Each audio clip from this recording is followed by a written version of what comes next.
on. Figure this out.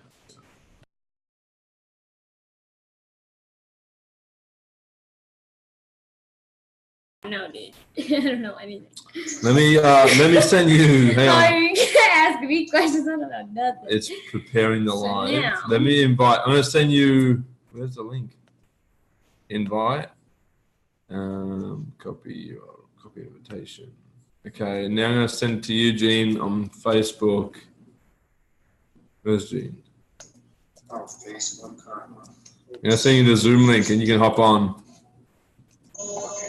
So now, I think go back to the workplace. Yeah. Okay, we're live. And now I go to Facebook, and I can go live. Okay, I got the link. What the hell is going on? Okay, now I see it. Join Zoom meeting. Okay, this is interesting. I think it's loading.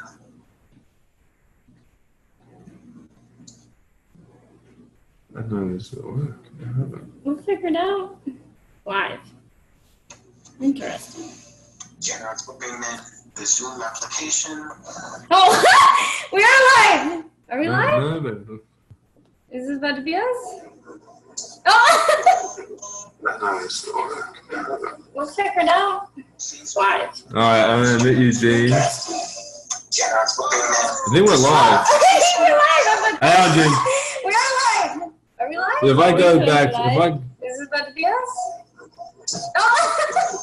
Okay, so you gotta erase one of these. We'll check it out. Live. All right, I'm gonna admit you, Gene. Yeah, we're live. We're live on Workplace by Facebook. Let me see how it looks like on your. But can you go on my profile now? Let me see what your profile looks like. There it is. No, there it is. No, that's not that. Yes, it is. No, it's not that. That was the one that we did before on your live. I already checked it out. Hey, Gene, I see you. Except for we don't know. We don't know. It says we're live on Facebook, but I think we're live. Can you hear? Unmute yourself, Gene. Here. There you go. Can you hear us? Yes. Cool. So, can you go back to your Facebook and see what it does now? I don't know. Okay, calm down. Okay. When something little get to you. This is interesting. Oh, it says we're live right now. Really? We're live. Okay. So we can start? Yeah. Yeah, let's just do it. I don't know how this doesn't just it doesn't go to our profile pages though. So that's probably. Can you link that I don't know. Let me see. to your PT on a plane? Then I'll just like download it and put it on my YouTube and my blog and everything like that.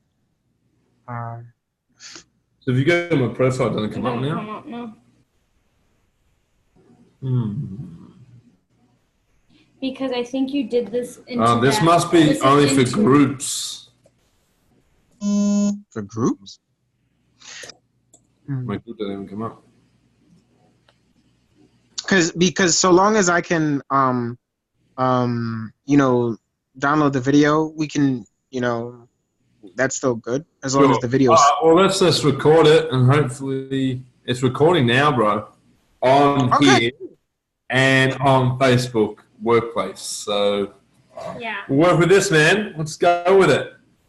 All right, as you said. So, I definitely appreciate you guys coming in for, episode 5 for Enter Interview EbonyKeeper.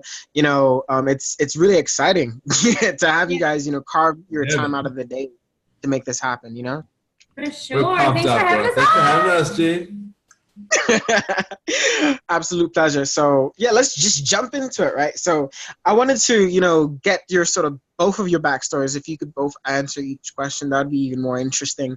So, how old are you? Where are you from? And what were you doing before network marketing?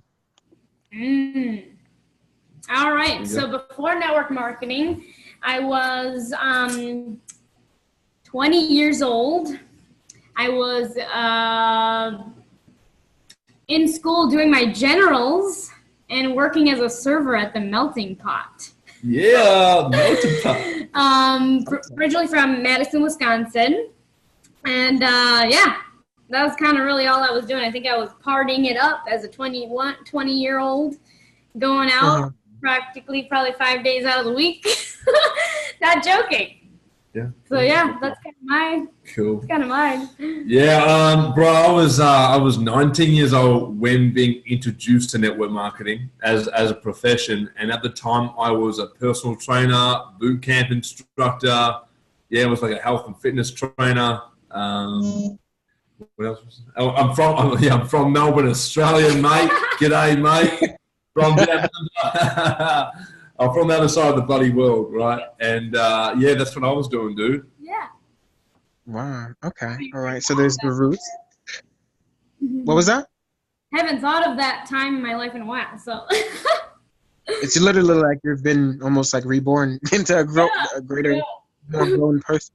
So that's interesting. So, so this is for Monica. But, you can chime in if you want to, Nicholas. So I love doing, research before I get into an interview. And I saw that, I'm aware that when you met Nicholas, he had already been to 60-plus countries by February 2016. Take us back to when you said you were, reveling and listening to his stories of his adventures. How did simply listening, affect you from being from a family that didn't travel? Oh, yeah. So yeah, growing up, I was born into a family that didn't really travel a lot. So we're from Wisconsin, so we did like the Wisconsin Dells, Milwaukee, and Chicago, which was like 2 hours plus, away from where we are. Those were like the mini vacations. And then every once in a while we did Mexico, where my family is from. But it wasn't like Puerto Vallarta or Cancun or anything. It was like the real Mexico, where my family's really from. And so definitely come from humble beginnings. Shout out to my amazing parents. They're amazing, and they obviously gave me everything that I needed. But yeah, traveling it wasn't really anything that I really had in my life until I got introduced to this travel concept. That's how me and Nick, met. And when I heard he'd been to 62 countries, I was like, excuse me? Excuse me? What are you talking about? How old are you? He's like, what, 2 years younger than me? I was like, excuse you?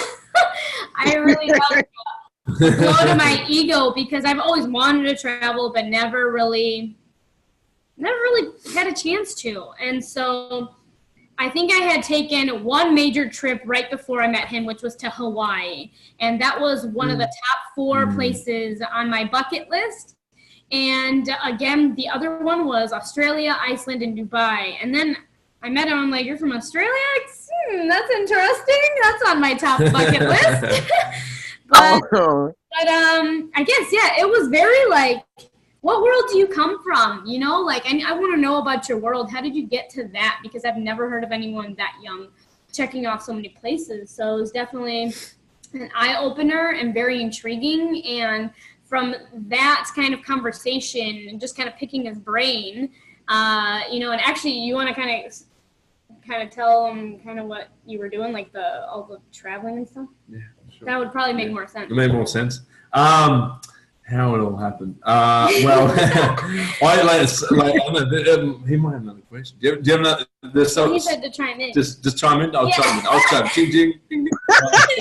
I'll chime in then. So and it all started coming out of through high school. I traveled to Vietnam, Thailand, and Italy with school and with my parents. And I was really, really blessed from obviously my parents letting me do that with school. They funded that, so that was some huge gifts I got given through high school. Then once leaving high school, I actually wanted to get into a double degree of exercise, sports science, and journalism, and be on the radio, be some funny guy, but also be into the fitness and the health. But I didn't get a high enough score to get into my double degree. And so it wasn't like I was going to do it anyway. And so I ended up doing my personal training course, which took me 6 months to complete. And I ended up acing the class. And I'm like, ever since like 14, 13 years of age, I my sister's friends, because I have an older sister, would tell me about going to do a summer camp in America. And I got told every year, literally, go do this summer camp, go do this summer camp. I did my research on it beforehand. So I literally, when I finished my PT course, I booked a ticket to the US, and I did my first year working with kids, teaching them woodwork, like design technology in Connecticut on the East Coast, 2 hours north of New York. And that's where my first backpacking independent trip started. And from there, did 3 months there, did some traveling through the US, and then ended doing the west coast of Canada.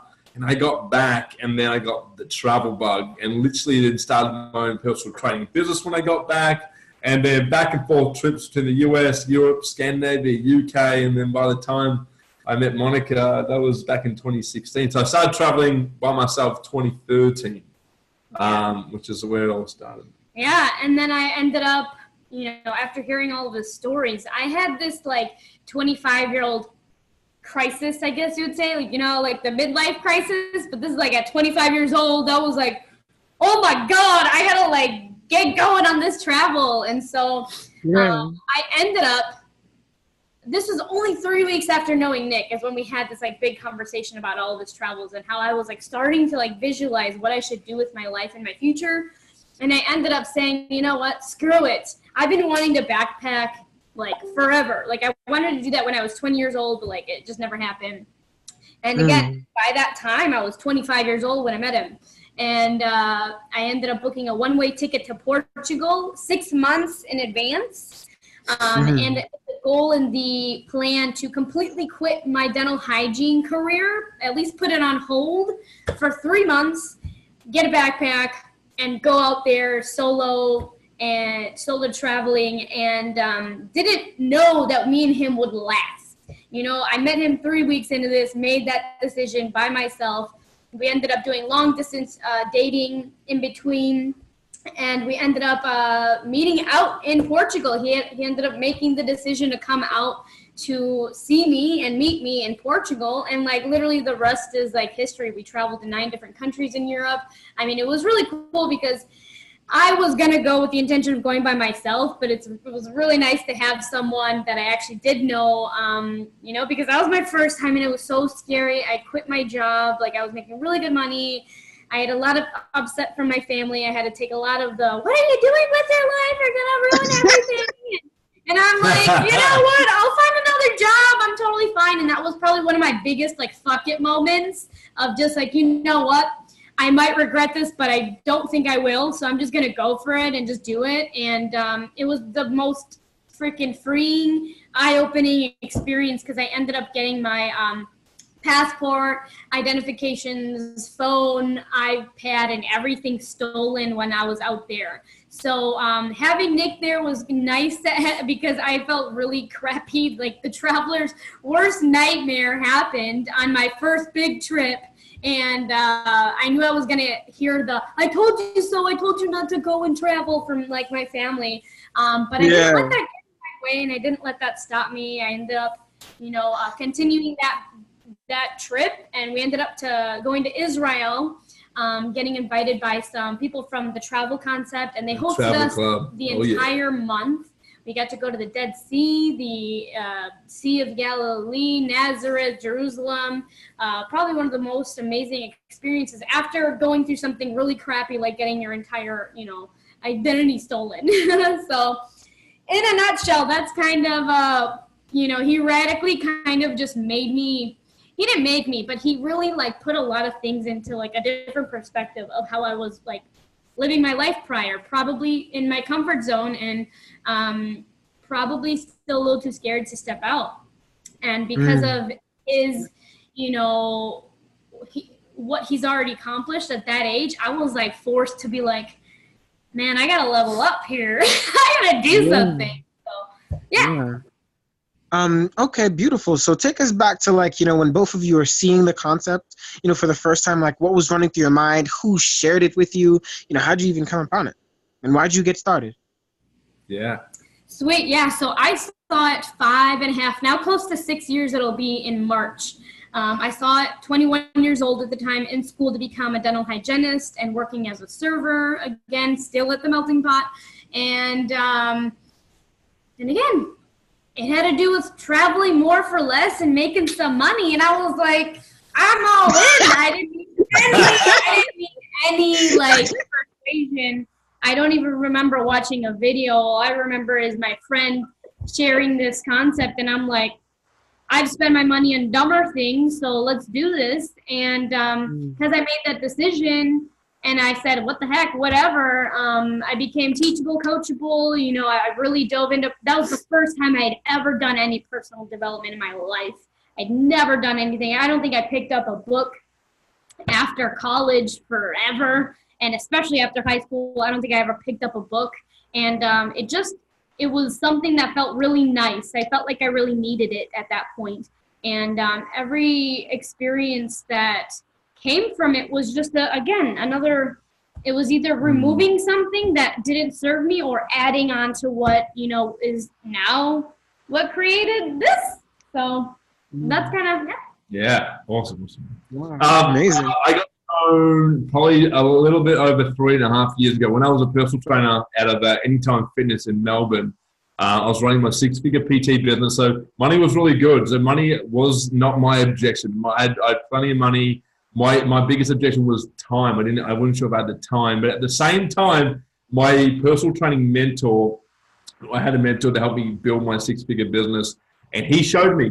Now, I already traveled to schooling to countries, and I traveled like a backpacker, and I was going to travel regardless. And what I used to do, Gene, is I would travel for 6 months, and then I would work my business and study for 6 months, and I'd save, and literally then throw away my business, put my studies on hold, and I would go travel with a one-way ticket for 6 months until literally I spent every penny. So when I got shown this, I'm like, I was really upset, more like, why didn't I see this earlier? Like, man, I've traveled to so many countries. I've asked my friends to come. I'm like, done this, done that.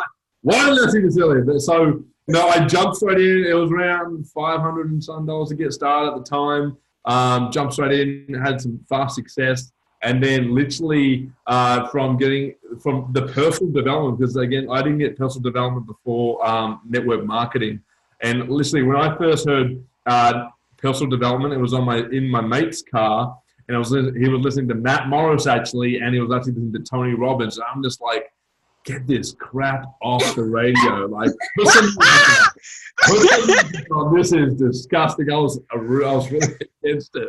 I'm like, I'm too cool. Like, I already earn lots of money in my business. I don't need this stuff, right? It was my ego talking. So that's what that's sort of where I was. But when this sort of thing gave me the idea to then go online with my personal training and etc. and other businesses, and that's when I in 2016 made the decision to literally leave, this time with a completely different intention, with a one-way ticket to Hawaii, with my network marketing business, with my other businesses, and really let's go. I was going in like I'm all in, one-way ticket. No one's going to stop me. Like, I quit my degree.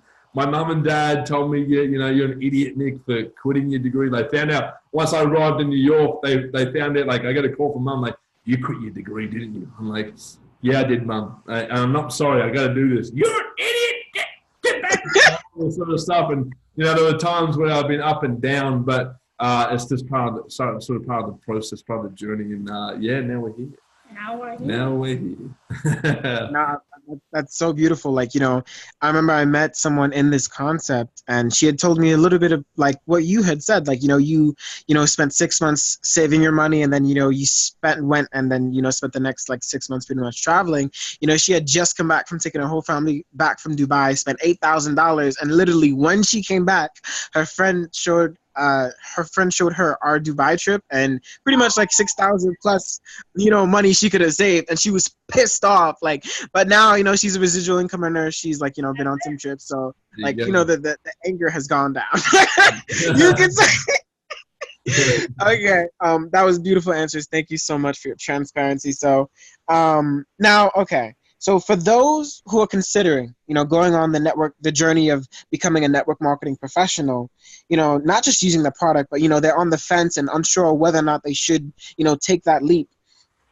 what would you say to them? You want to go first? Yeah. So I'm a person that just like, I'm either all in or I'm not in at all. And like, I'm all about trying new things. Like you don't know what you don't know. You don't know unless you try new things. And you don't know how it is or what it is. And I never put anything against someone else's opinion or a rumor I've heard. And as we've all heard, opinions or rumors, or that's not a good thing, or that's not cool, or those things don't work, right? So when definitely throughout like network marketing, like it's open to anyone from the age of 18 and over. You don't need a qualification. You don't need to go to school. You could be literally, a no one or someone. You could even be a prisoner, for God's sake. You could be in from anywhere. This is what it's so cool about it. Anyone can do what we do. And literally anyone can go from zero to hero in a matter of 12 months, 6 months, 3 months. You can literally flip your life upside down if you make a decision to get starting with network marketing. And that's why I freaking love network marketing. For sure. I don't even know how to add on to that, but yeah. Come on. Why I would tell someone to get started in network marketing? You literally have absolutely nothing to lose. I mean, again, when we look at investing in ourselves and what we've already spent on dumber things, I'm telling you, the only reason why I really got started was because I already was spending my money on dumb things like shoes and a closet full of stuff and a makeup and all of this. And I could go to Sephora and get a tube of lipstick for $30.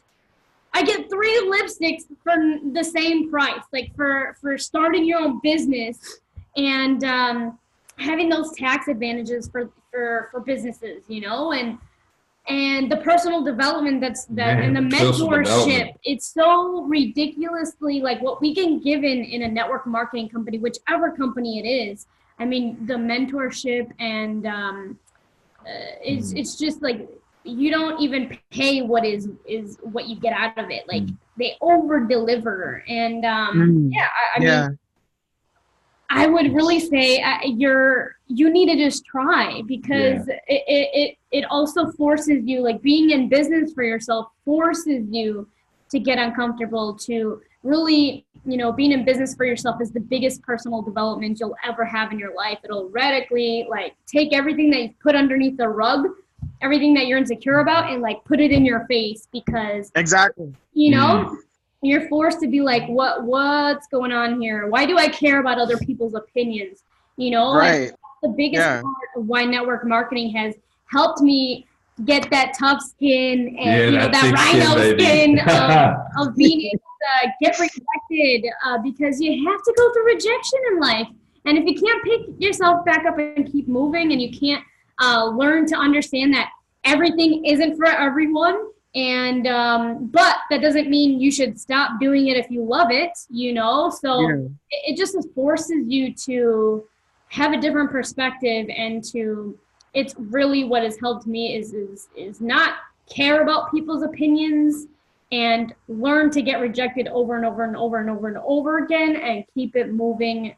Focus on you, run your own race, don't worry about anyone else, because in network marketing, you start with the same product, or the same company, and everyone has the same opportunity. It doesn't matter, like you said, if you just got out of jail, you get the same product at the same company, right? Or if you've been a lawyer for 10 years, serving the state, I don't know, so it's pretty awesome. You get to start on the same starting line, but decide how far you want to go.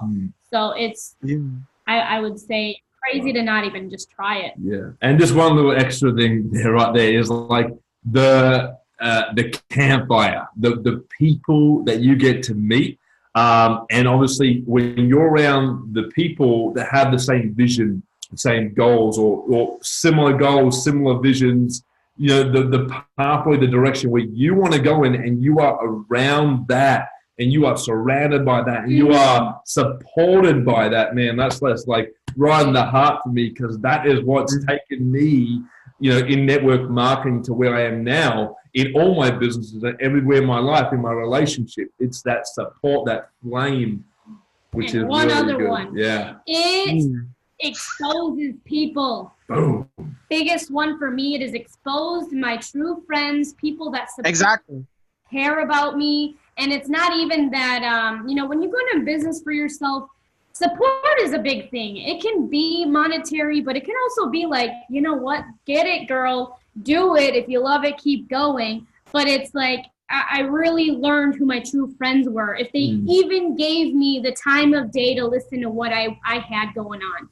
And if they didn't, man, did I realize who my friends were. And, you know, I thank God that network marketing came into my life, because now we're surrounded with people, again, like you said, similar visions, similar goals, all striving, all inspiring, all motivating, supportive. And then there's still, you know, that I have those very few friends that aren't in network marketing. They don't do anything. They haven't really bought my product or anything, but they still support me and love on me. And I'm appreciative of them, you know. But however, the other ones that didn't even give me the time of day, I mean, I'm sorry for you, because, you know, what goes around comes around. And I've always been one to support my friends, at least even just give them a shot. Yeah, I'm all ears. Let me know what you got going on. I'm always open-minded, because how can you be closed-minded?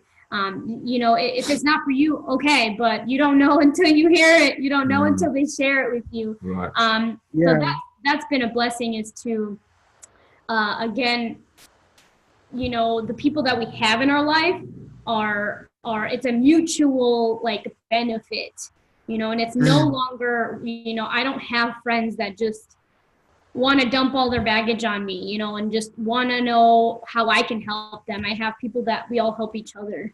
So.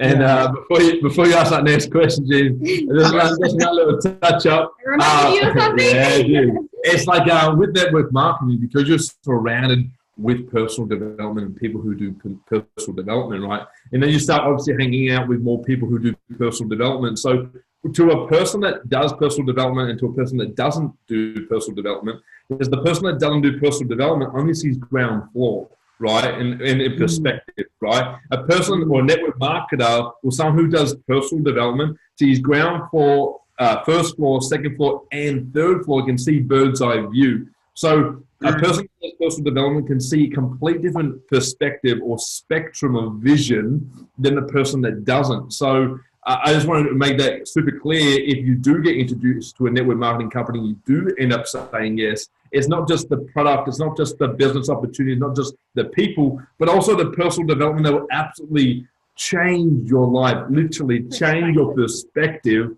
and give you a full 360 over than just a flat bottom ground floor. Gosh. Right. So, just to say on to that, like that I've personally experienced that. Like, you know, when I first got into network marketing, I was like, they told me everything to do and I didn't do it because I was so happy that a company like this existed. Like, I was in the Marine Corps, you know, I was a data networking technician and I hated my life. Like, I hated my life, you know, and I didn't know what I wanted to do and I was going to do it for 20 years. And, you know, a fellow coworker showed me this concept off a whim. You know, he was like, hey, you look smart. And I was like, what? You know, and he showed me like he showed me like the video and I'm like, yo, this exists? Like, oh my God. I was telling everybody. I was telling the Marines, my friends, my family. They thought I was crazy because I wasn't doing it the right way because I was so happy. And I've seen my own personal development grow so high from being trained. I became a spoken word poet. Yeah, I'm a blogger now. Like, you know, I'm out of the Marine Corps and now I'm just training to, you know, really, I want to become a trainer in this concept because I love where you take someone from where they got at their base to wherever they want to be. Like, I love like listening to power voices like Les Brown and Johnny Wimber. And if we could have more power voices in the world, like, you know, it'd be beautiful. But let me get on to the next question.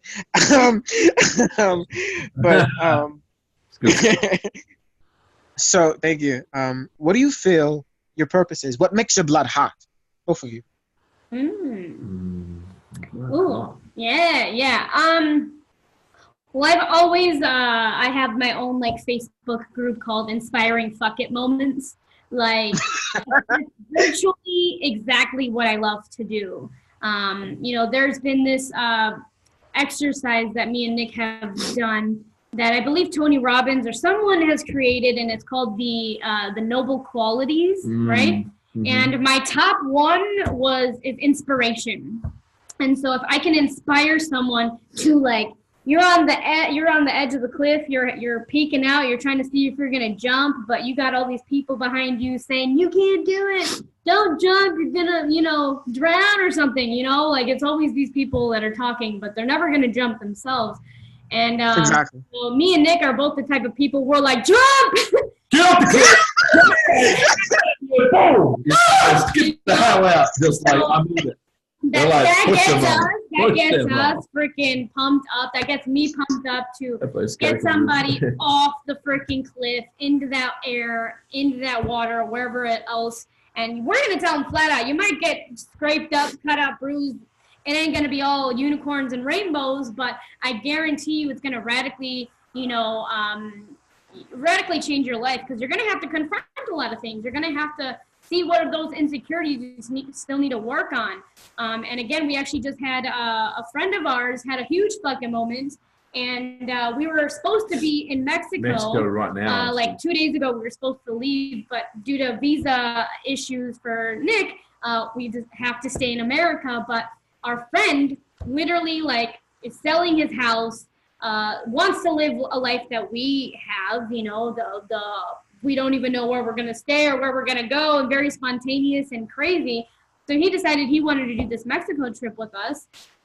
Shout out to Paul and Solero. Yeah, Mr. Paul and Solero, shout out. He's out there in Mexico right now. He had a huge fucking moment, like getting rid of your apartment, like almost being done paying off your car, selling everything, getting rid of everything, his couches, being very minimalistic, and he's out in Mexico right now. Huge fucking moment, and it's scary. Yeah. And that's why I have a group saying inspiring fucking moments, which is making a committed decision that is terrifyingly amazing, that can radically transform your life. Because I feel like if it's terrifying, but it's also amazing at the same time, you better do it.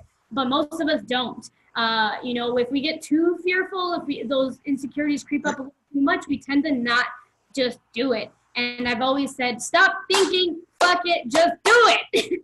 Because you get stuff done and you take that step forward, and the universe will help you help rearrange itself to make whatever you want happen. So that's for me what gets me going. That's good. Love that. I love that. I got the fist bump. Fist bump. Let's go, Jimmy. Oh, boom.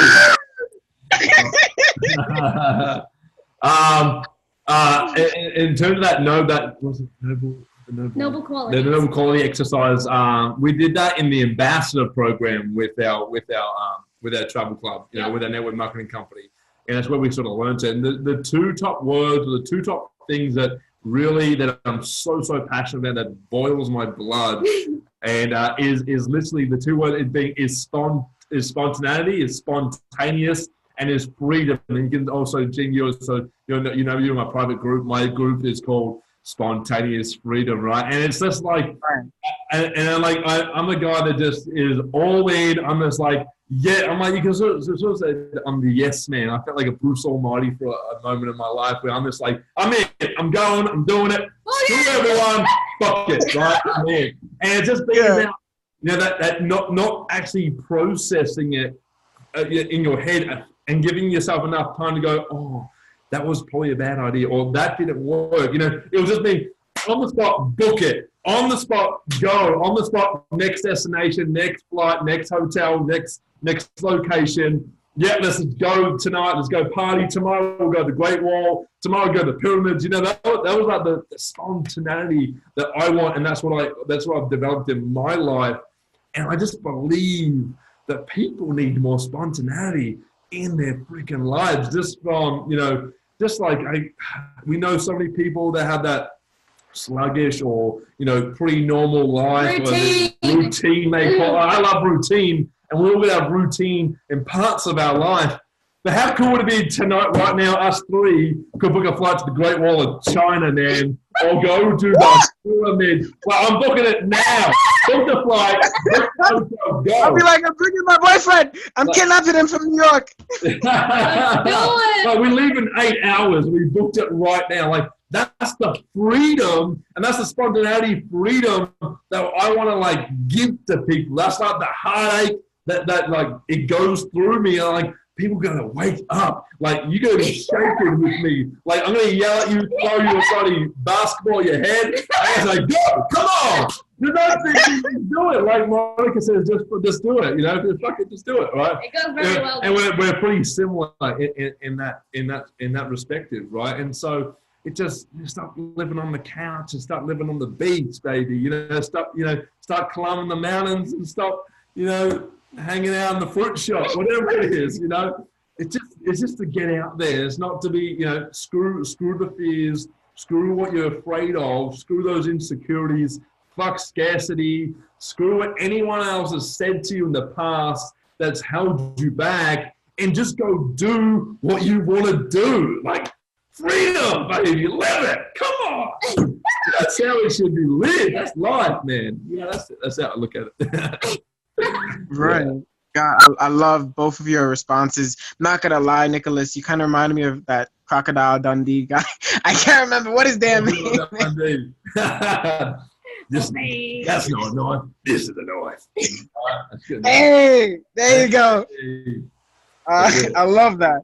Okay, so, all right. So we're taught in the network marketing industry to not be emotionally attached to the answer to those who we share the product with.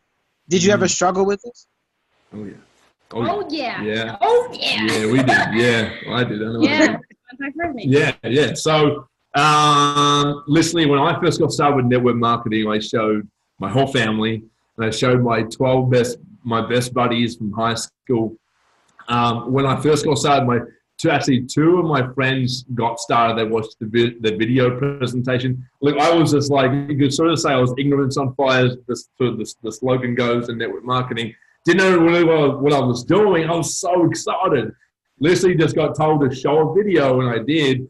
And I actually got two of my good friends, two of my best buddies out of 12 got started. And then we got, so we could save money on our flights and our hotels and all that sort of stuff. And we actually went to Cambodia, Vietnam, and Thailand in a 6-week period. And then we were over there, and they got a monthly bill with our product, right? And they said they didn't know. They were just members. They weren't reps. And they actually got a monthly bill. And they blamed me that I didn't tell them that there was a monthly bill.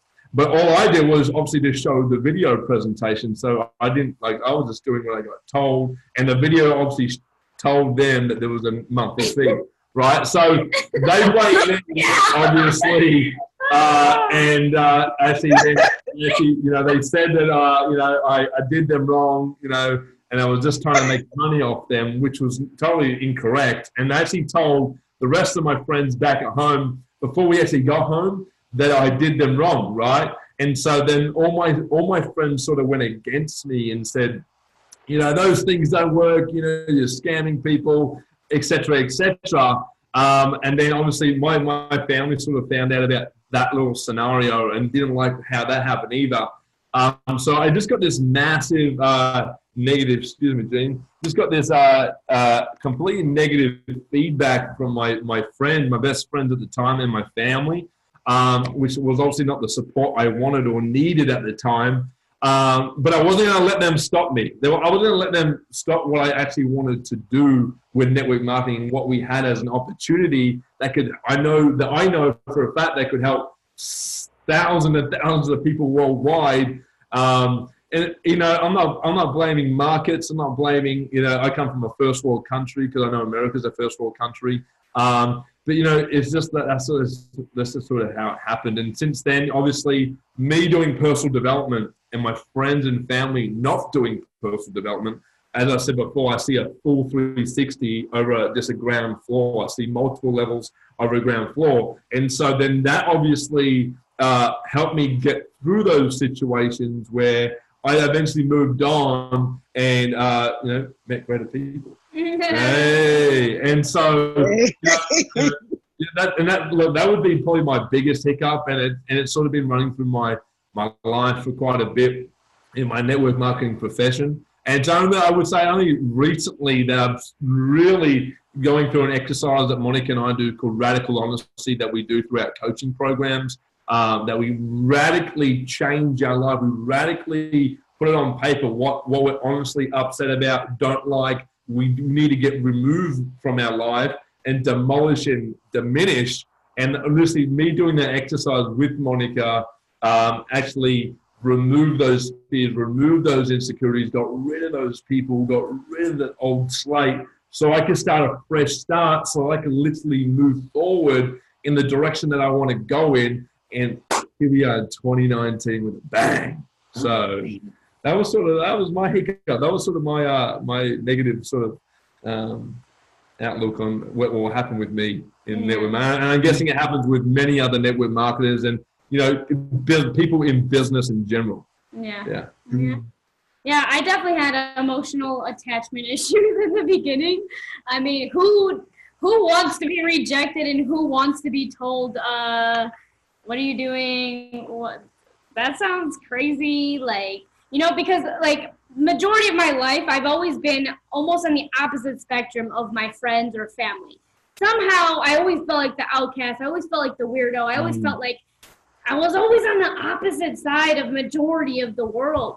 And I never really knew why. I couldn't really understand it. And then when I got into network marketing, I was like, dang, now I really know why. It's because, again, we just want two different things out of life. I'm willing to get uncomfortable. I'm willing to get through the challenges and the look at the insecurities that I have. I'm willing to dissect my life and analyze my life to better myself. However, in the beginning, I had no personal development at all. If you think I'm fiery and crazy now, check me 5.5 years ago as a Latina. I would tell somebody off, no problem. When they told me no, I was like, you are going to watch me. You're going to freaking eat your words, and I'm going to show you up. Show you. I'm not joking. It was embarrassing. I didn't have a way to just reflect and understand, like, hey, it's okay that they said no, and that's fine, But then again, like Nick, I had some pretty nasty interactions, and then I also had some okay ones that I probably blew up a little bit. But in the beginning, it was very hard for me to see why someone wouldn't want to do this. I was like, what is wrong with you? But again, everything is not for everyone. I ended up realizing that, and everyone has a role and everyone has their different way of how they want to live their life. And over the years, man, of all this personal development, I've gotten to a point where I see things for what they are and I focus on me. And when people say no to something that I share with them, it's not saying no to me. They're saying no to themselves. They're not ready for something like this, and this might not even be something for them. They might not even ever want to do something like that, and so I respect that. I come from a place where I just see it for what it is now, and I don't get all bent up out of shape and freak out when people say no, and everyone at their own time. But that emotional attachment in the beginning was pretty brutal. But it's always kind of been like that in my life. I realized this just magnified people that already probably weren't supporting me anyways. So it was a blessing in disguise, and Yeah, for sure. Blessing in disguise. Yeah, I love both of your answers. It kind of reminded me of, I remember that this one specific time when I literally couldn't keep my mouth shut before I started really getting into personal development. And I had become a reservist at the time in the Marine Corps, and I had gone over to my unit, and, I'm just there like, what are we doing? Everybody's saying negative things. I'm gonna just change everybody's lives all at once. I tried to do a presentation to like 20 people, and I wasn't using anything. Like, I wasn't using any material. I wasn't showing anything. I was just hyped. And then they was like, what's wrong with you? I was like, it's ignorance on fire. And they're like, oh, you're being brainwashed. And I was like, what? And then they just like dug into me, and that's it hurt. Yeah. So it took me a long time to get over that one. A long time. Personal development help and meditation. But we can agree. Yeah, absolutely. Yes. So there's a. Oh, so we actually kind of went into this a little bit. There's a process called personal development for someone who decides to do something different, rather than the majority of the populace. For those who may not understand why it is important, what would you say reading certain books like Napoleon Hill or Mark Yarnell, going to a company training, why is that vitally important to the process? Well, for me, again, what I was doing, I was watching TV, I was listening to the radio. I was watching like Mean Girls or whatever, like dumb TV shows that like have nothing. It will never better your life. It's just reality TV. And I was listening to radio that had, again, not really. I mean, there's specific music these days that are inspiring and have meaning, but majority of the stuff on radio, in my opinion, doesn't really have much of an intention to really radically change people. There's a lot of artists that do, but however, they don't somehow get to be on air, for the majority of the world. And so I got conditioned, and we all get conditioned, from the day we're born for our entire life. And it was, wait, hold on. Repeat the question again. I love it. Personal development, why someone would do it, right? It's just better. I think, yeah. Okay, so, going off on that, that's all I was listening to. And then in terms of things that you find in books, I feel like that's like, again, I have to purposefully open it and dive into it and absorb it, take it in. It takes a lot more energy than to just flip on the freaking TV button and just mindlessly watch. And like for me, books, man, they're like a movie yet a marathon almost. Like you just keep going and you keep going, and to me it hits me way different. I don't know, like. Yeah, with personal development, what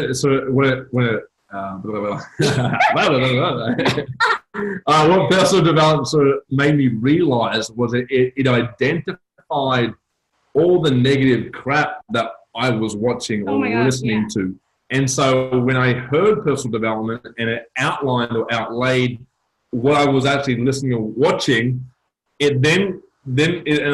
that's going to obviously reflect onto my life, and then I'm going to obviously learn from that and then put it into my life, into my relationships, and into my business. And that's when I went, so the switch sort of went off, definitely in my network marketing business. I'm like, well, I want to be around positive people and not negative people. I want to be around positive influences over negative influences. So it made me switch off the TV or the news, or listen to a radio, put on a podcast on audio, or listen to a YouTube personal development video or motivation video over listening to music and so forth. And obviously being surrounded by that, like in your ear or reading a book or on a laptop screen and people, I didn't even want to be around the other stuff that I used to be around. So it completely just flicked off the off switch on the negative crap and put up the on switch for the positive and for the good stuff. Yeah, and also just to kind of add on to that, like the programming, the reprogramming that we have to go through is like hard. Like, because we've been programmed and conditioned for so many years of our life, and introducing something new, because again, we just did a live on this about the habits that we have. And again, in terms of Napoleon Hill's Think and Grow Rich, thoughts become ideas become actions, actions become habits, and habits create our entire life. And I had like the crappiest habits ever. I would watch TV for 4 hours. What was that going to do? And success leaves clues. When you get the personal development and you see the people that you aspire to be, whether it was like Tony Robbins at the time or Oprah Winfrey, all these big people, they tell you what they do. And it's like literally clear across the board. Read books, listen to audio, stop watching TV, like all these things that every single person does. And it's like, okay, so if they said that's the formula to success, why wouldn't I do it? So to me, it's just success left the clue for me to pick up the darn book, regardless if I want to or not. I had it over a period of, I don't want to read, but I just kind of kept muscling through it and read a book and realized, oh my gosh, I'm a totally different person after reading. So, yeah. Yeah, I feel you. Thank you for that response. So, okay. So when you're spending time with your budding leaders, relatively new to the business, what sort of approach do you have and what do you want to accomplish with them, say, after or during their first 5 appointments? With our leaders or people that we have brought into the business, just to clarify? People you brought into the business that are going to take it seriously, so you're going to spend your time specifically with them. Yeah.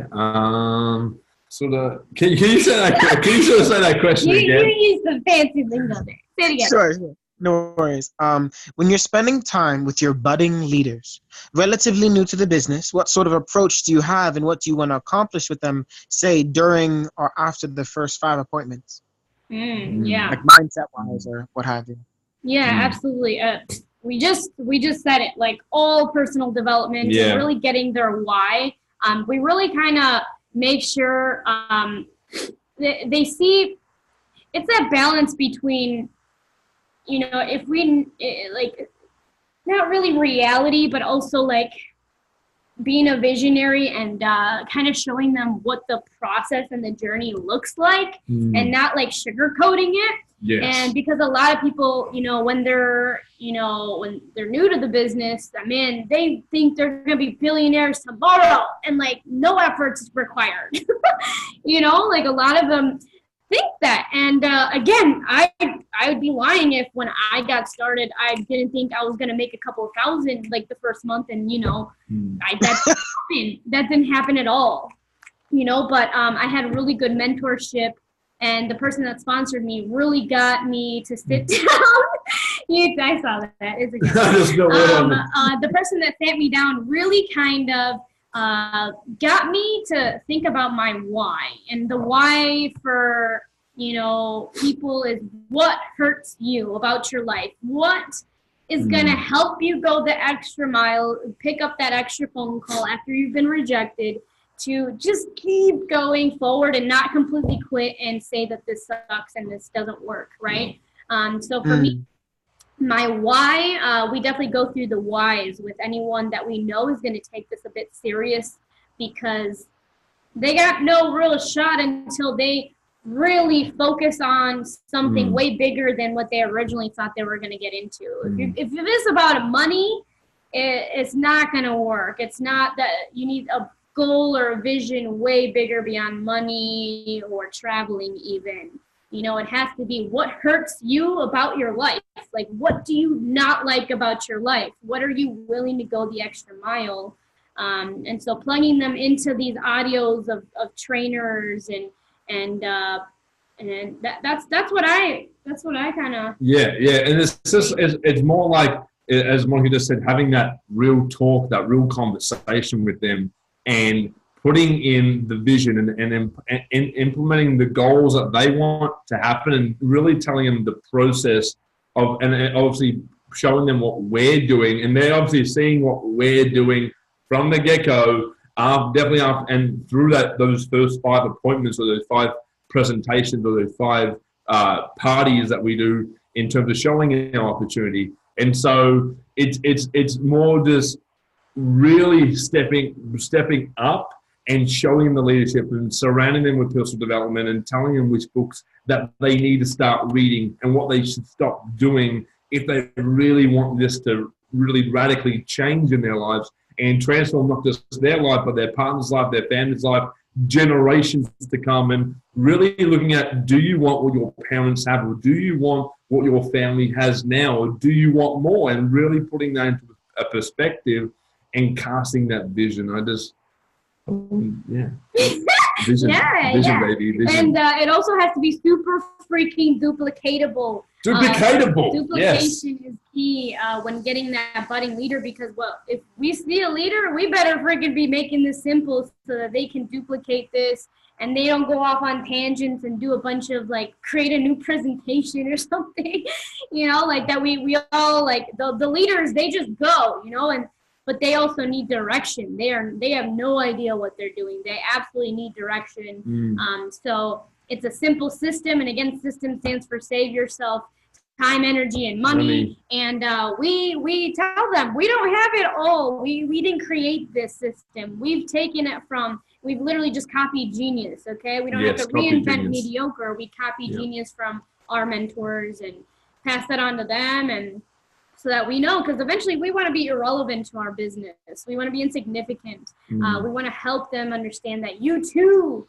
We want you to be insignificant to your business, and how we do that is through duplication. So just showing them the simple steps, and then also solidifying that with personal development and getting their why strong. So yeah, for sure. And then and through, I'm guessing, I'm pretty sure that most network marketing companies have their own personal development events. But I know with our network marketing company, we have the most extraordinary personal development company, most personal development events, and we have just the best people that actually, or the best person, the director of training, Market Setter, that we have with our company, and also is really outlining, you know, for those leaders to lead by example and book their tickets early and get to the events, and obviously by them leading their team, obviously their people that they're going to bring in.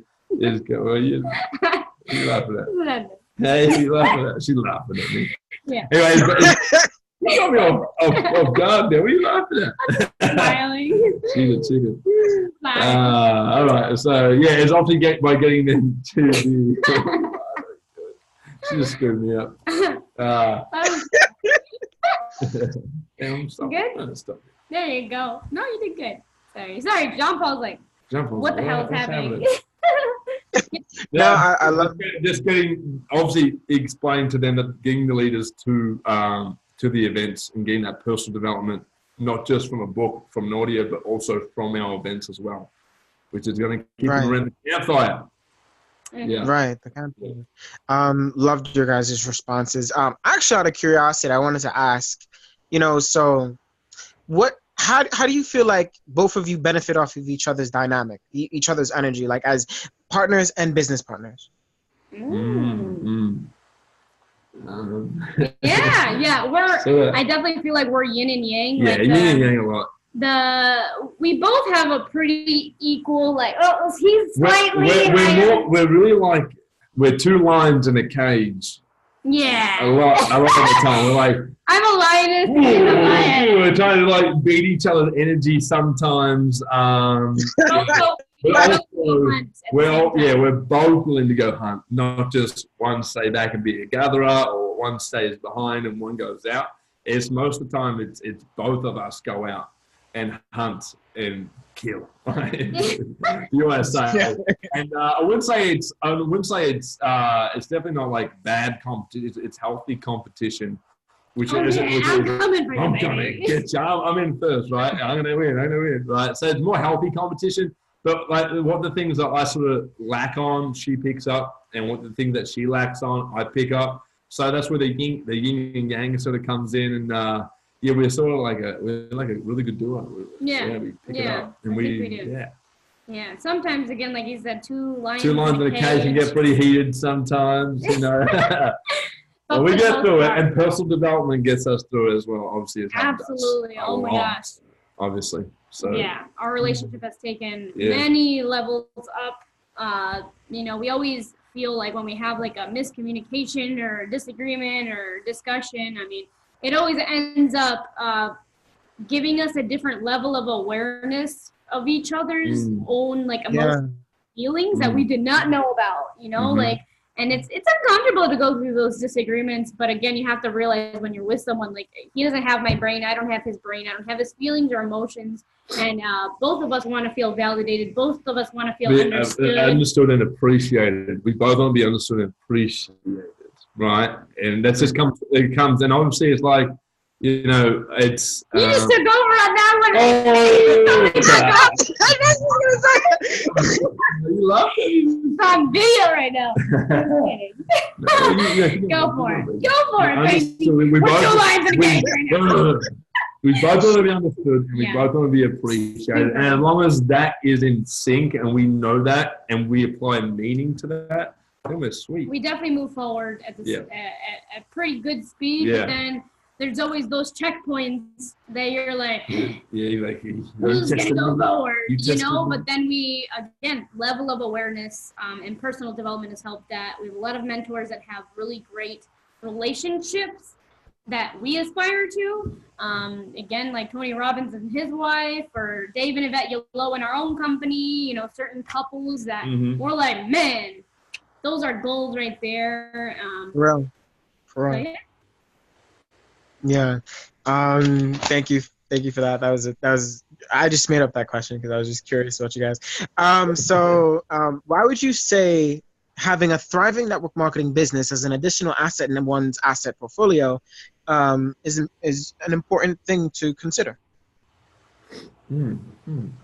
I would an asset. An asset into it is. I believe like generational wealth in the first it's a vehicle. It's a business vehicle. It's a vehicle in general that opens you up to personal development, and it's probably one and only vehicles.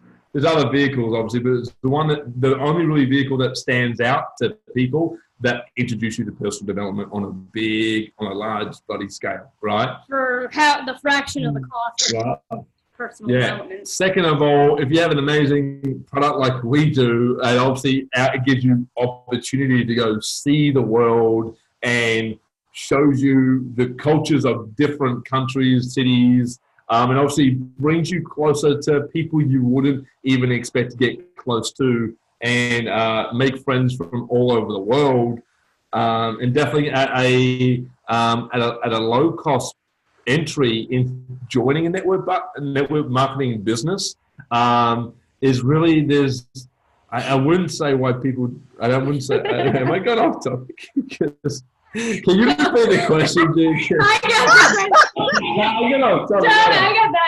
the question. You start laughing at me. For me, network marketing, like, flat out, visual passive income. Like, it doesn't get any better than that for me, because as a dental hygienist, and any 9 to 5, again, something that you have to clock in, clock out. You have to exchange your time for money. Again, time, I would say, is the biggest, most valuable, commodity. You know, you don't go back in time and get your time. So you're either going to trade your time forever for money, which, yes, we need money. But again, if you don't have the time to spend your money on what you want, hold on, baby. Oh, I know it's too lions.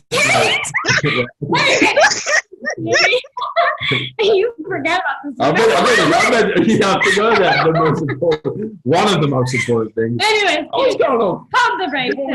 Come on.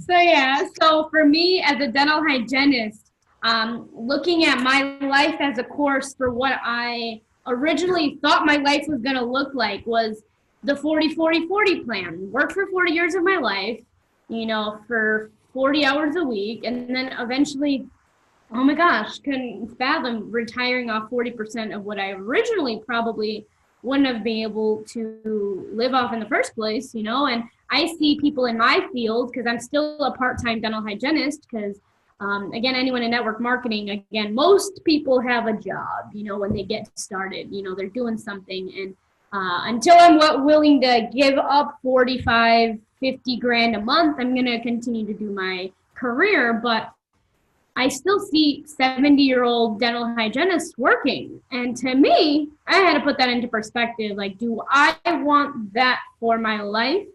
And when I realized residual income was a thing, like, I thought residual income was Well, first of all, I thought residual was like that residue stuff that forms on the sink.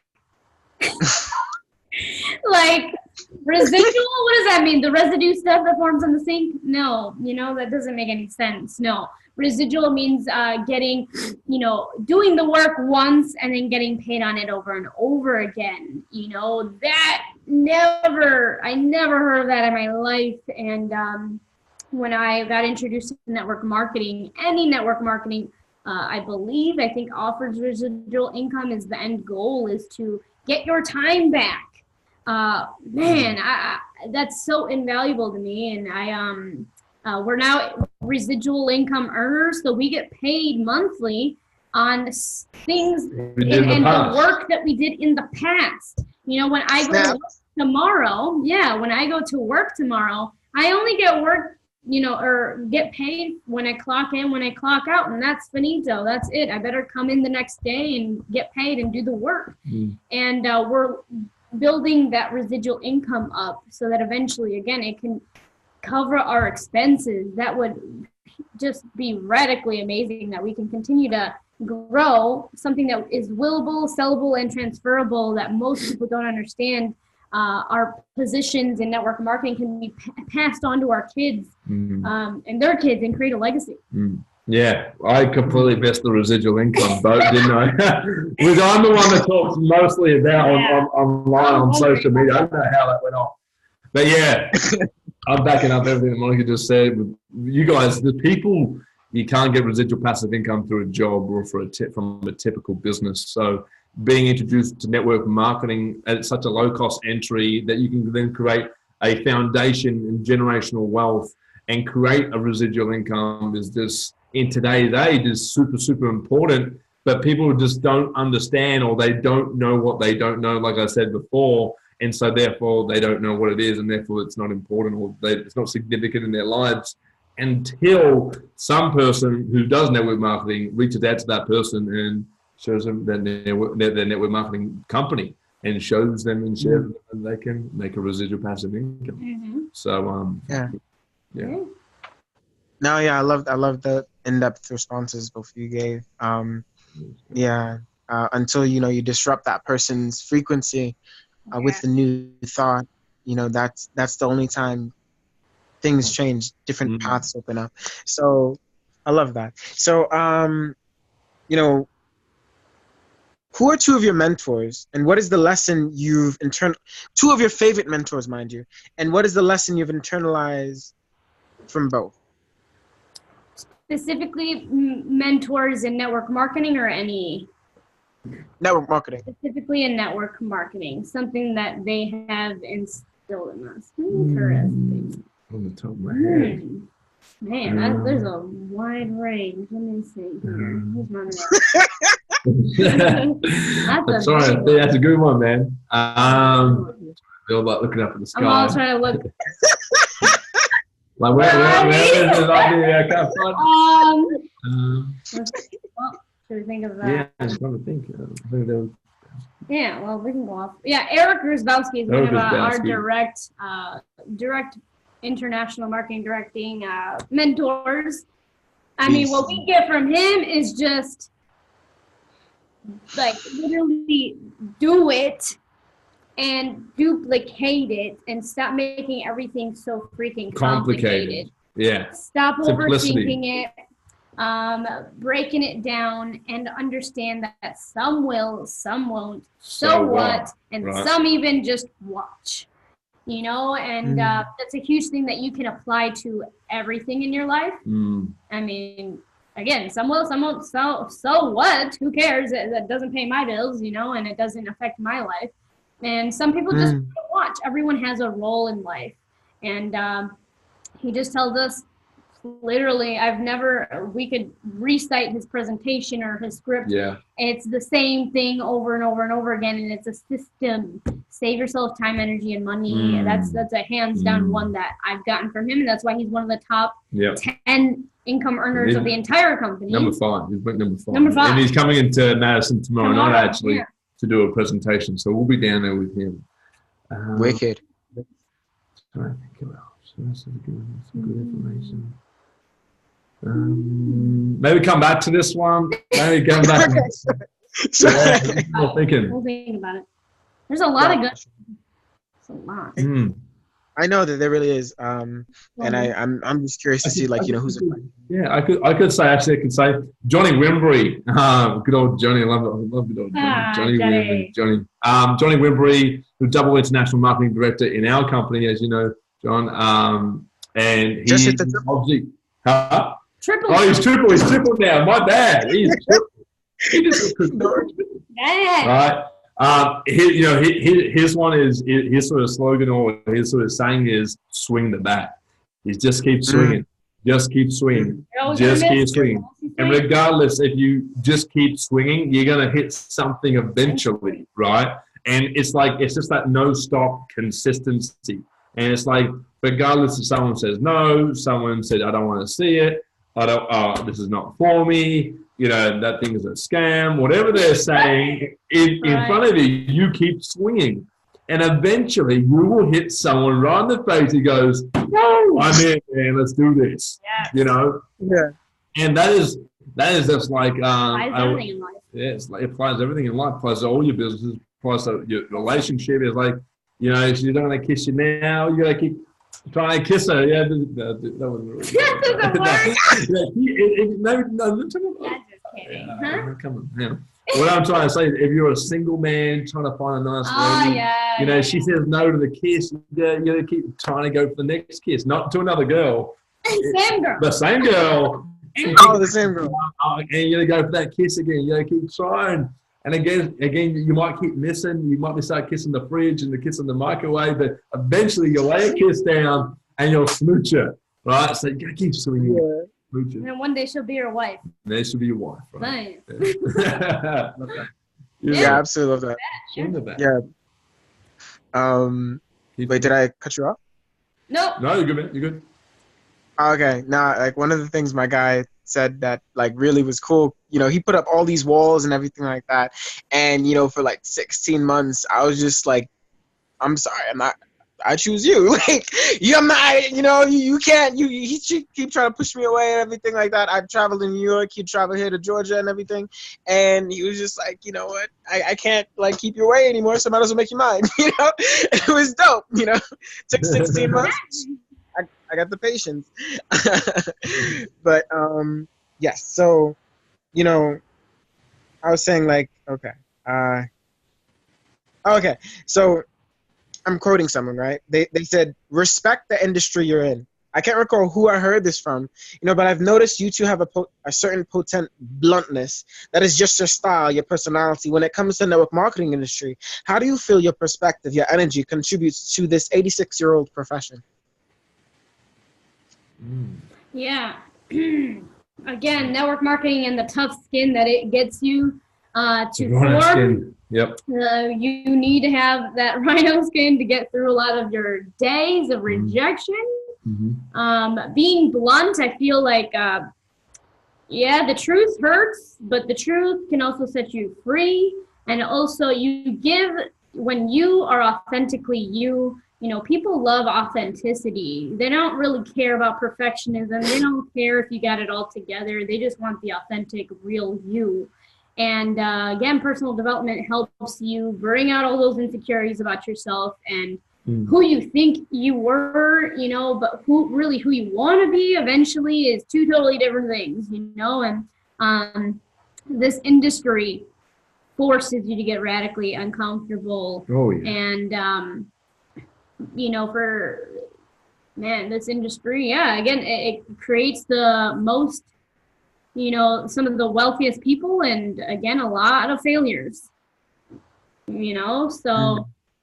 Network marketing really teaches you life lessons, right? Life lessons. And just, it shows you need to be, or you have to be real. And it shows that you need to expose the real person you want to be. Yeah. And then that really then shows if the people that you hang around are the right people to hang around. Are they the right people?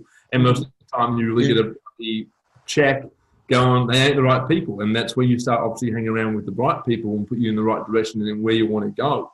And also it brings out, are you being the best you that you can be? Are you not walking your own walk and telling other people to do certain things that you're not willing to do? To me, when you're blunt and honest, again, to me, it's like, do you want everyone to love you? Most people probably want love and all that. But at the end of the day, sometimes, again, the truth hurts. And I'd rather give someone the truth because eventually, they have the decision to take what I have to say or not. But they know that I'm telling the freaking truth. If that insults you, again, we usually insult the wrong people and attract the right people to us with what we say. It really exposes people in a lot of ways, like when we have, and again, we're not always right. This is just what I think. So I'm going to verbally say what I want. And people are forced to then respond to that and decide for themselves. But yeah, this industry creates a lot of successes and a lot of failures. And we just keep swinging the bat. Swing the bat.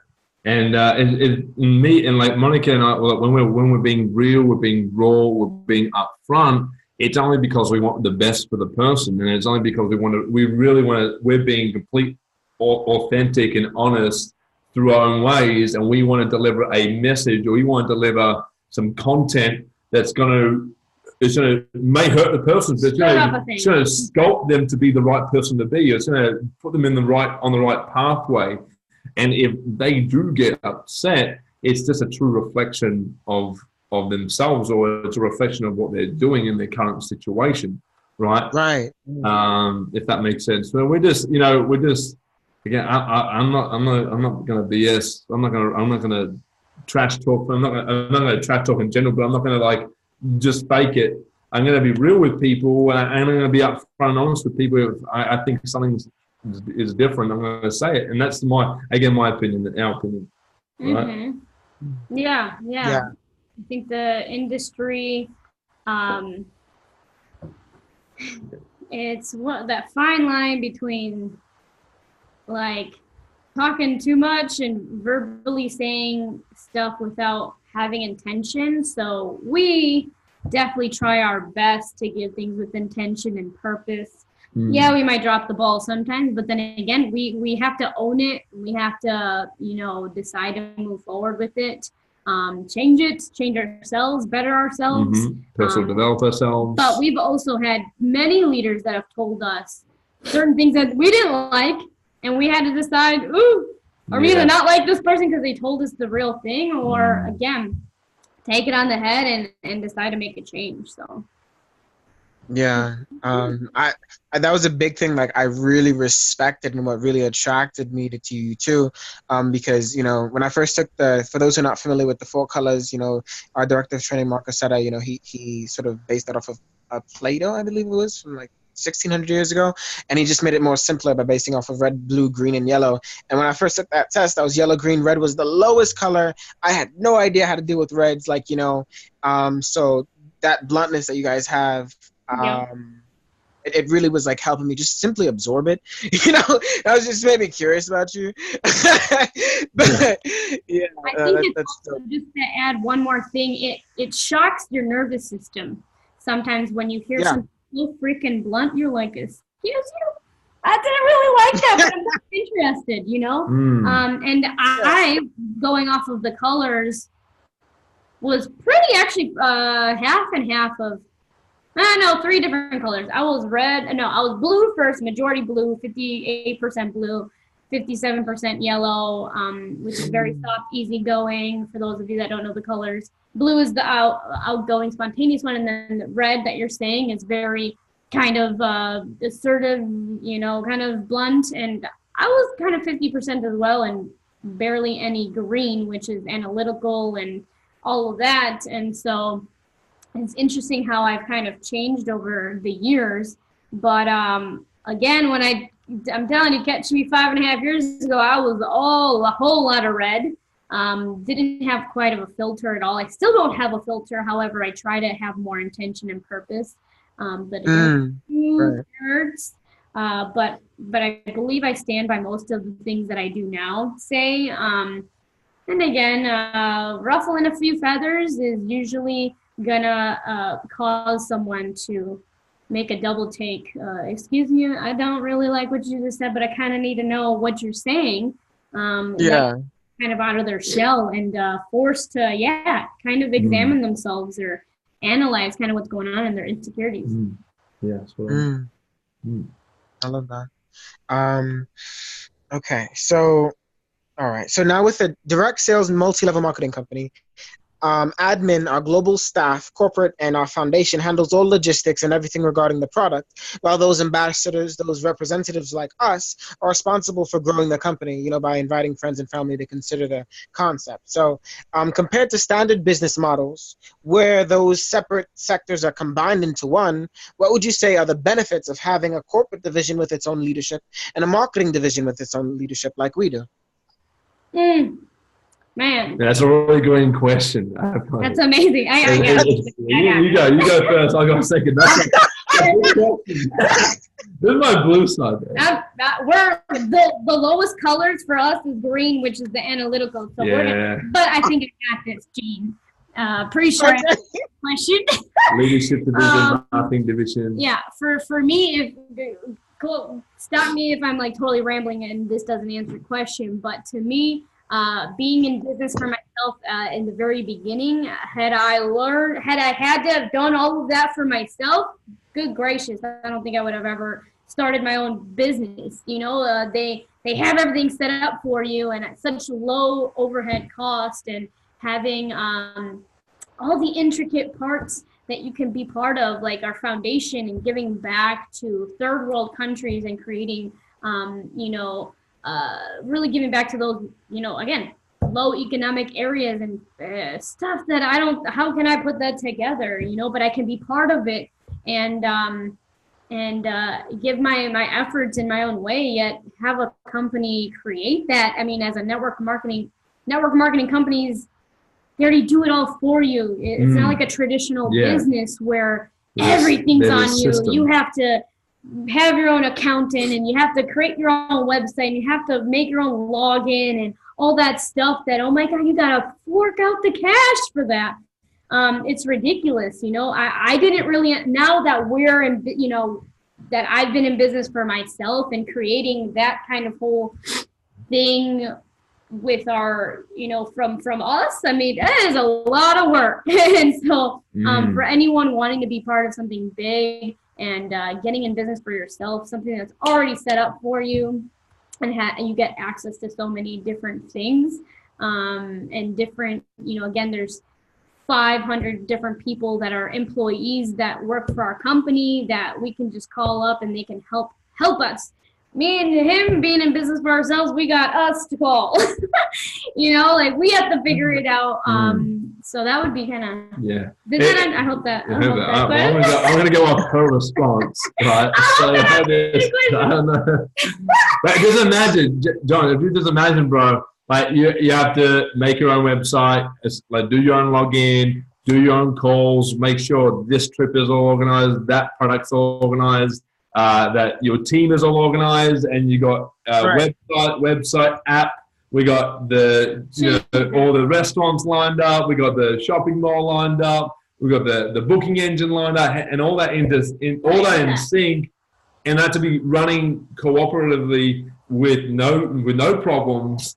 And then on top of that, you're trying to get someone signed up to your opportunity or your product, like. As a network marketing representative, like that wouldn't be that would suck for starters, and that wouldn't be able to have. We wouldn't be able to have the success that reps do in network marketing. And so, from a network marketing profession and background and company and business and foundation, having all the marketing, the legal, the system, and all the websites and everything like set up for you, so that for a person off the block can get started for $99, for example, and get their own website and get started with a marketing team, have headquarters in 6 different continents or 6 different countries, and have it all working, and you just like I'm here.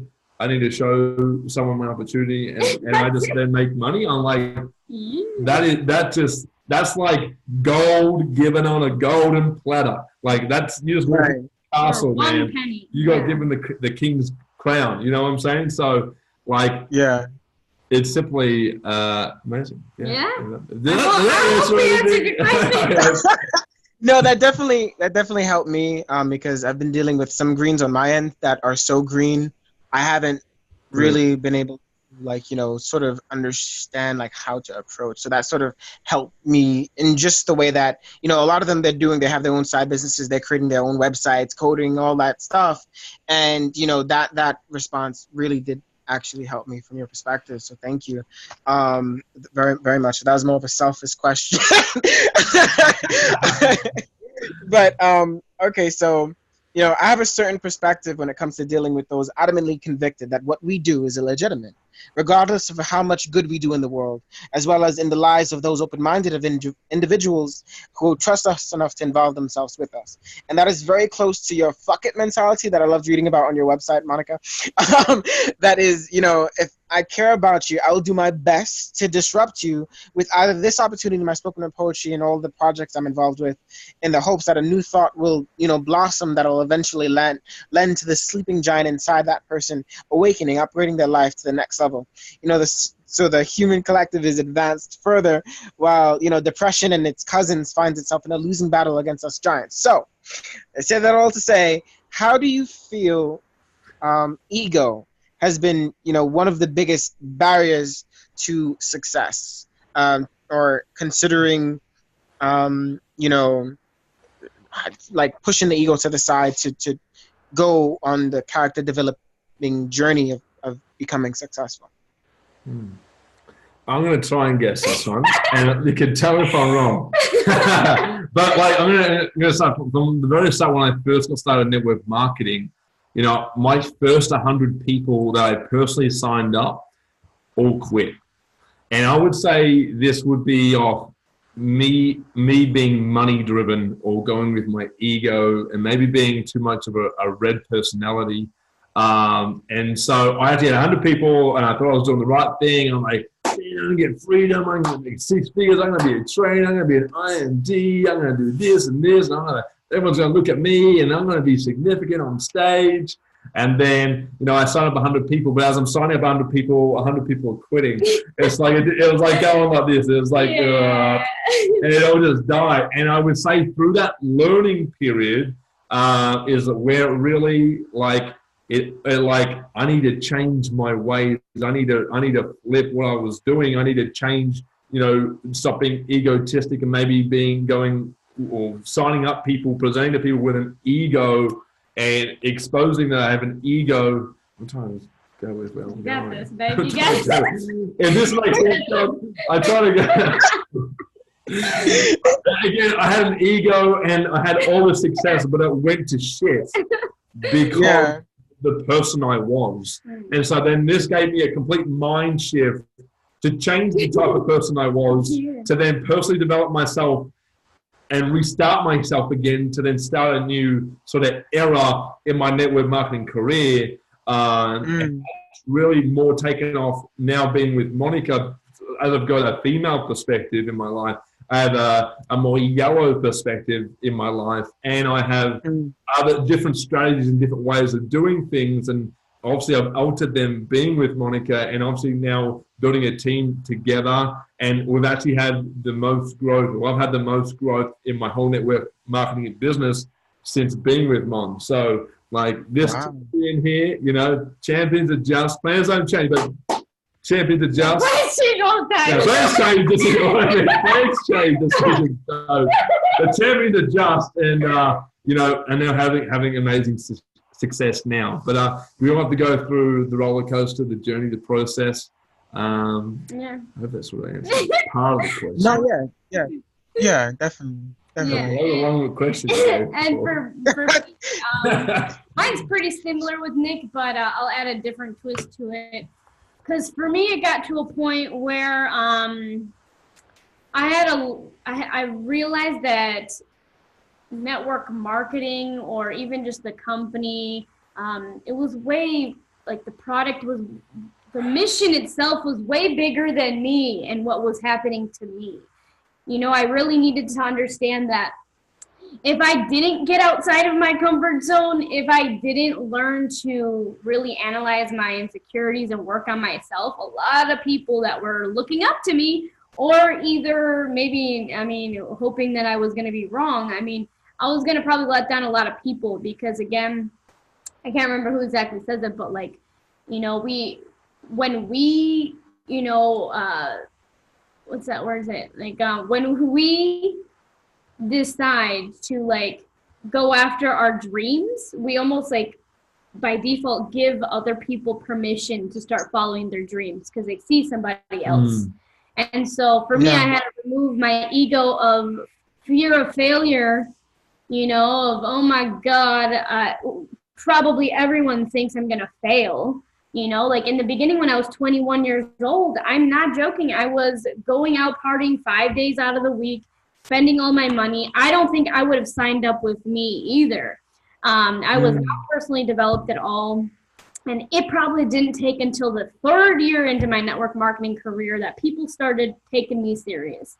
I had to take 3 years of people judging me, criticizing me, probably hoping and wishing that I would one day just stop reaching out to them, and that I would just go back to my regular old job, and that would be that. So I had those people that were probably doubting me, and I also had those people that were doubting themselves, but were hoping that I did it so that they can eventually chase their dreams and follow their dreams. And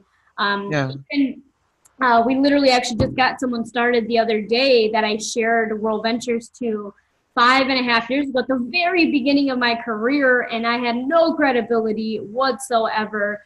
And it took her 5.5 years to decide to have. She always had faith in me. She always loved the concept, but she didn't have faith in herself. Or again, she had to work on herself, and everyone has their journey.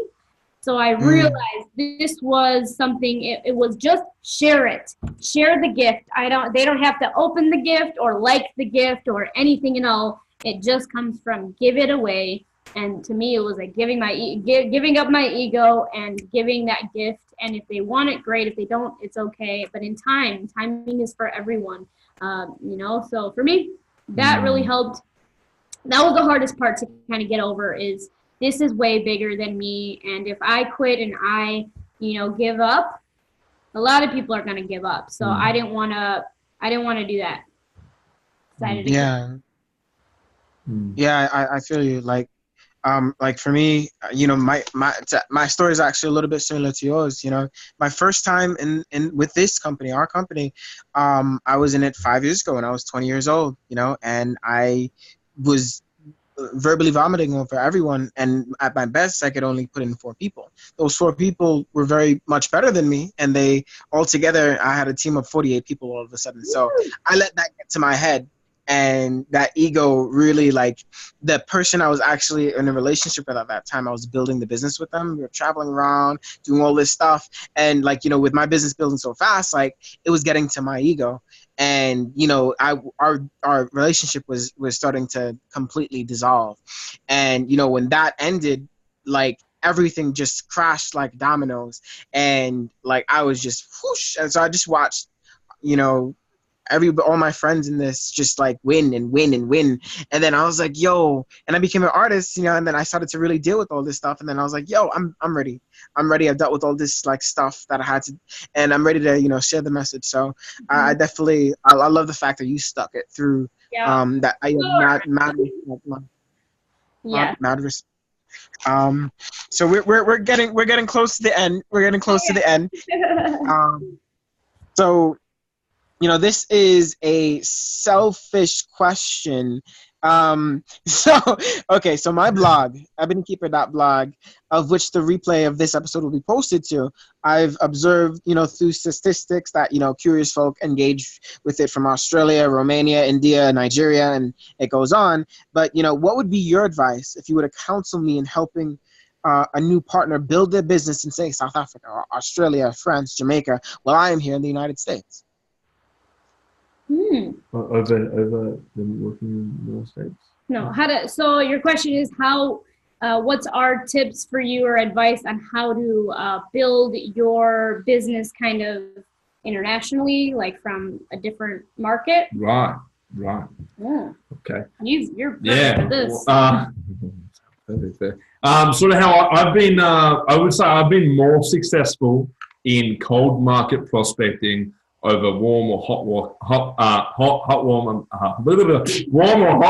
warm market prospecting, and it's only obviously at the start of my network marketing career, I didn't have the credibility. I honestly didn't have the credibility I needed to then sign up my warm or hot warm market. What are my words, dude? Seriously, but sort of how I built an international teams prior to now is obviously connecting with people online, is connecting, or obviously if I was to meet people in other countries, and I would always just keep connected with them. I would always keep the rapport and the relationships up. I met them in Denmark, and I wasn't in Denmark, but I left Denmark, went out of the countries, back to Australia, back to the US. I would still connect and send them a message. I would still reach out to them. I would still connect with them. I would still find out what they're doing in their lives. And so until I really found a pain point or a problem or something that came up as an issue that I knew that I could solve, then I would reach out to those people and obviously share our business opportunity or our presentation or our product, right? Because I know that what we have through our network, through the network marketing profession, can obviously change thousands and thousands of lives. And obviously, with today's technology, like we're using Zoom right now via Workplace on Facebook, so you could share, obviously building a relationship and then getting them on a Zoom call, a Facebook call, or a WhatsApp call, or a Skype call. Obviously, not being in their country and sharing information, but you can get on a video call or a voice call and simply share the information. You can simply expose our video presentation from a website today. So we really have the gift of technology, and with the gift of you creating that rapport and constantly creating that rapport over a period of time, you're gonna be able to help many people with their problems, their issues, and anything that they need help with what we've got going on. And just to kind of go on a little bit from that is there's one of my favorite quotes, and it says there's a reason why you meet someone. There's like how many billions of people in the world? I don't know, was it 8 billion? What was it? 8 trillion? 7.8 billion. 7.8 billion. Yeah. So there's a whole bunch of people out there, right? And we're fortunate. Again, not every network marketing company has the same product, but our product is freaking amazing. It's travel. So and we believe hands down that travel connects all of us. And getting to learn different cultures, sharing our differences that are also very, very similar. We all have the same pain across the world. We're all struggling for something, and we all want very similar things. And so to kind of bridge those gaps, I mean, for us, I guess a lot of, I never thought I'd meet an Australian in Las Vegas, so just being open to the fact that there's a reason why you meet someone, and sometimes it's for you to change their life, or also to keep an open mind, because it might be the reason is they need to change your life. I always keep it open-ended when I meet someone. I'm always ready to share what we got, but I'm always open to hearing them out and seeing what they got cooking and how can we actually maybe mutually benefit each other. We've kept a lot of great rapport with people because they end up understanding, this world goes around, and the karma, that we give, I believe in that 100%. Yep. So again, you either are going to change their life, they're going to either change your life, or you can change each other's life is even better. For me, that would be something that has helped us be able to build in different markets that are thousands, obviously, in a different part of the world. is really sharing that love and again, coming from authenticity. People can smell if you're really not trying to be in it for, to really help them. But again, be open-minded and to hear them out. And I think that's. Yeah.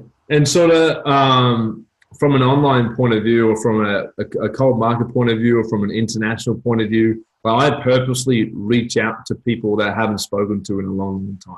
Not to just share what we have going on, but because it is like, if I don't share our network marketing product or our opportunity, I feel like then we're not doing our job. We're not giving our gift. We're not sending our gift. And so when I purposely reach out to people, obviously seeing how they are and what they're doing with their lives, and seeing how I can benefit them, or how I can make them a better person from what I've got going on. Because I believe what we have, man, is too good to be literally true. It's too good not to share. It is literally transformed my life. It's transformed Monica's life. It's how we met, and I wouldn't not share it.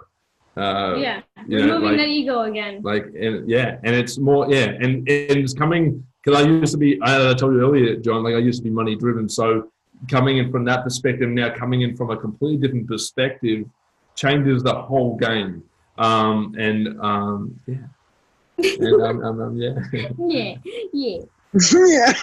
No, I love how deep you guys both got. That was great. So has building your business together put like immense strain on your relationship? And if so, how do you deal with that to come out even stronger? Man, that's a good one. That's a good question. So again, kind of going off of our relationship, being in business for yourself is the best personal development. And then again, being in business together, Jesus, that's like an atomic bomb of amazingness at the same time. Because again, you're going to have to get uncomfortable. Again, two lions in a cage. You've had to learn how to not claw each other's eyes out. When having a partner or a person in your life in a relationship with you that supports everything you do and does everything you want to do, and you do it together, it's like, it's game over. It's like, just I'm doing my thing and you're doing your thing, and then after work we get together, we have drinks and watch TV and fall asleep. It's like we're doing everything together. So this one here is my bestie. This one here is my business partner, my friend. We're doing everything together, and we support each other and we get each other. We understand it. And it's I would understand it, we all understand it, because mainly we both do personal development, and that's what really like encloses us as a couple, as we both do personal development. If one did personal development and one did not, it wouldn't work. I would say right now it wouldn't work. Yeah, huge. I was gonna go off of that because there's a lot of couples that, again, you can say we got married young, or you can not. I don't know what it would be. I think we got married at the perfect time. I think we felt, we were like, you know what, let's take this to the next level, and to each their own, right? But sometimes, again, like Nick says, if one couple, or let's say two people, both don't have any personal development, well, you can kind of obviously see who's going to outgrow who. I mean, I don't know. But if someone does personal development and someone doesn't, I mean, they're going to continuously want more. And if this person doesn't do personal development, oh my gosh, how do you grow together? So for us, being in a business for ourselves plus each other now, with each other, has been an extreme blessing. And it ain't easy, but it's definitely extremely worth it. It has helped really solidify and kind of help get our attention back on some things that maybe we kind of let go. And it forces us to confront things and take things head on and decide to work on it together or not. And most of the time we say together, because it's not I thing, it's not a me thing, it's now a we and us thing. That's hard for a lot of couples though, because I don't know where we'd be without personal development. We definitely wouldn't be who we are. Wow. No, I love that because you guys are kind of like it was like my first episode that I had with Josh Lee Radke. His boyfriend was in there too. They were cooking together.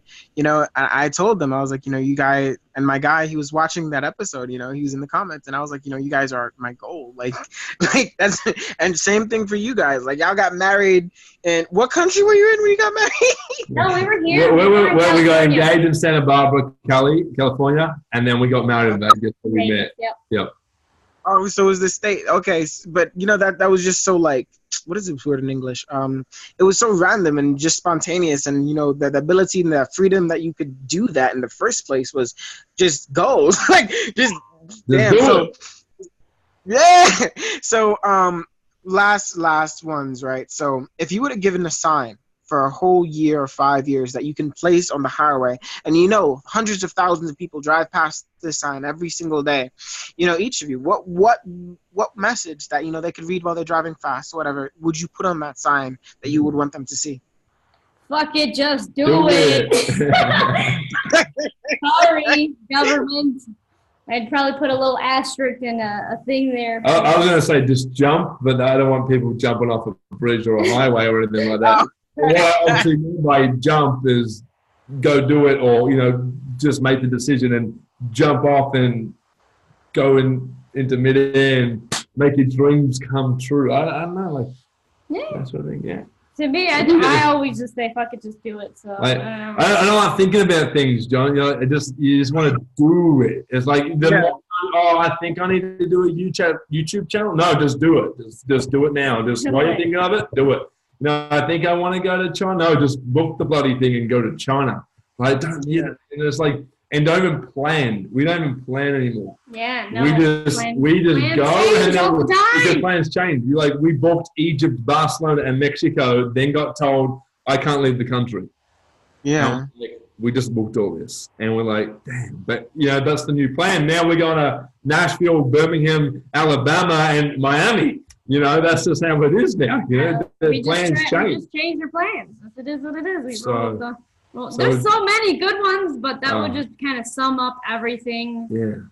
Yeah. Just do it. Yeah. Now, Birmingham, Alabama is going to be fun. Yeah, we'll see you there, man. We will see you there. Aye. But last one then. You have the floor. If there's anything that you feel like we didn't cover, or you just feel like is on your heart right now and you just want to talk about it, speak. I think we said a lot. We did say a lot. Let's see. I would just say, if anyone listening who's not into personal development, or not in personal development right now, or not in a network marketing company, I would highly suggest to find a company that it suits you, it serves you in the way that you think now and the way that you want to go. And I would say join a network marketing company with an open mind and an open faith, and be open to starting your personal development journey and starting personal development today. Because I would say that legit. Like, there you go. Just go do it, baby. Yeah. Yeah. And I would say, you only got one life, so I don't. So you only got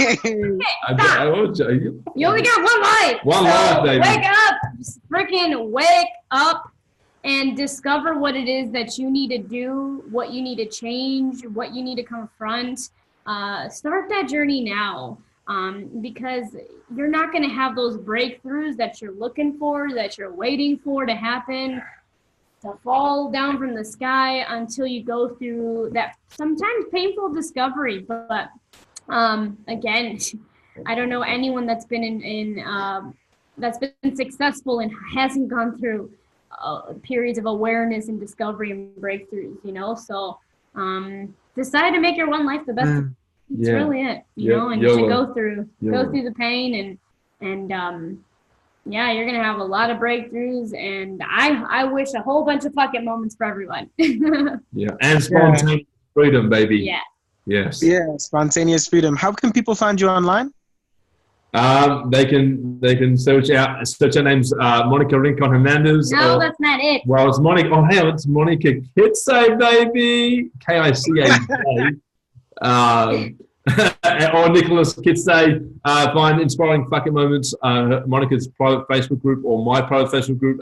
Spontaneous Freedom. PT on a Plane. Moments with Monica. And now our combined business is Ozamex Moments on a Plane. That's our next. That's our next business together. Yeah. I love that. I have absolute respect for you guys. Now, for every single episode, what I do is, I just take like a quote and I just say it that I feel like, encapsulates just the energy of the person that I'm interviewing. And honestly, what I would just say that I took from Monica's website is just fuck it from you guys. Just fuck it. Just do it. Yeah, so it was amazing, absolutely amazing having you guys over here. Or really you inviting me over here, but whatever, you're going to be on my blog. So, good luck, live long, have amazing moments, and it would be great just like, seeing you guys in the future and just seeing how your journey, Yes, sure, thank you thanks so much, John. For getting us on and letting us ramble on all day. Man, it's been crazy. We had fun. We had a lot of fun. We learned a lot. Yeah, man. This is our first interview, so we're open to new opportunities and new doors opening, and we wish the same for you. We're always here for you if you need anything. And, and we'll see you in Alabama. We'll see you in Alabama. All right, guys. Later. All right, man. Bye. See you, dude.